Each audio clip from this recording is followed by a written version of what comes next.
Today on the net, Syrian activists reach across sectarian divide. Uproar over the construction of a huge dam in the Brazilian Amazon.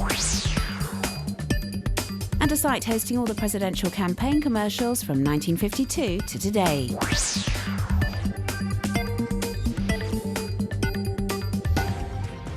US-based activist Farid Gadri doesn't think the Syrian conflict can be simply summed up as sectarian civil war between the Sunni majority and the ruling Alawite minority.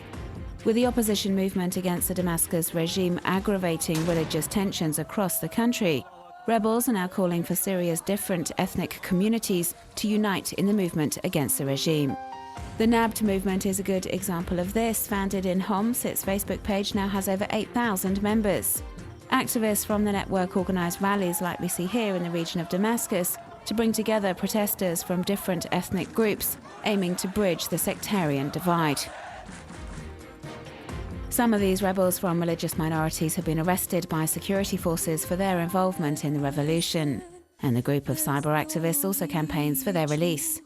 Activists from the Kurdish, Armenian and Druze communities have also joined the ranks of the rebels, putting up posters in the streets or delivering medical supplies and mobile phones to areas under siege by loyalist forces.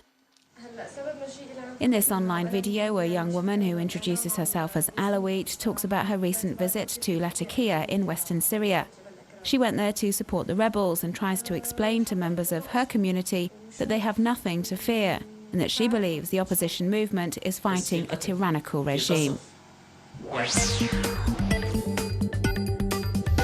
Protests have resumed in Brazil, contesting the construction of the Belo Monte Dam across the Amazon Xingu River. Local fishermen have been occupying an island close to the site since the end of September. They're concerned for their livelihood. The construction work, which began back in January 2012, has already had a negative impact on the river's fish supply. In August, a federal court ordered the suspension of work on the huge hydroelectric dam, but the decision has since been overturned by the Brazilian Supreme Court, despite strong international mobilization. Numerous e-petitions have been started. The one on the Gota d'Agua website has near to 1.5 million signatures, and the petition started by NGO Avaz has over 600,000. Sani Calapalo is one of the leading figures in the campaign against the construction of the Belo Monte Dam, a reputation she built online. Sani Calapalo began her crusade on social networks. She describes herself as an indigenous activist and ecologist and uses the web to mobilize her people and raise awareness on the impact the project will have both on the environment and her tribe. The dam is expected to flood an area of over 500 square kilometers of forest and displace some 25,000 indigenous people living along the river.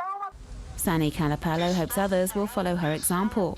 The Sao Paulo University student has started her own indigenous movement, encouraging other young indigenous people to use social networks to protect their culture and defend their rights.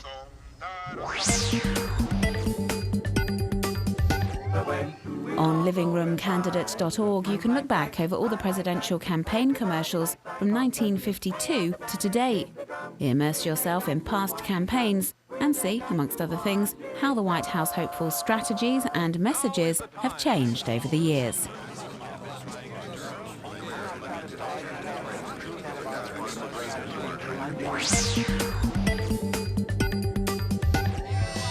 Over the past few months, the New York band They Might Be Giants have been gathering photos of children via social networks sent in by web users the world over.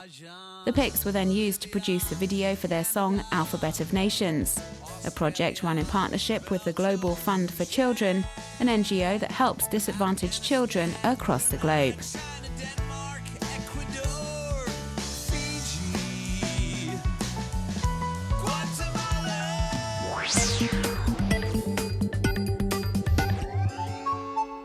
A man recreating famous paintings by Dutch masters by adding creases to a sheet.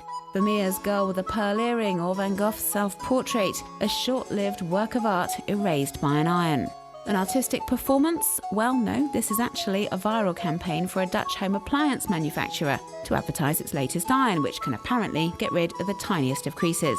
The video is called The Art of Ironing and is a far cry from the ads we usually see for this type of product.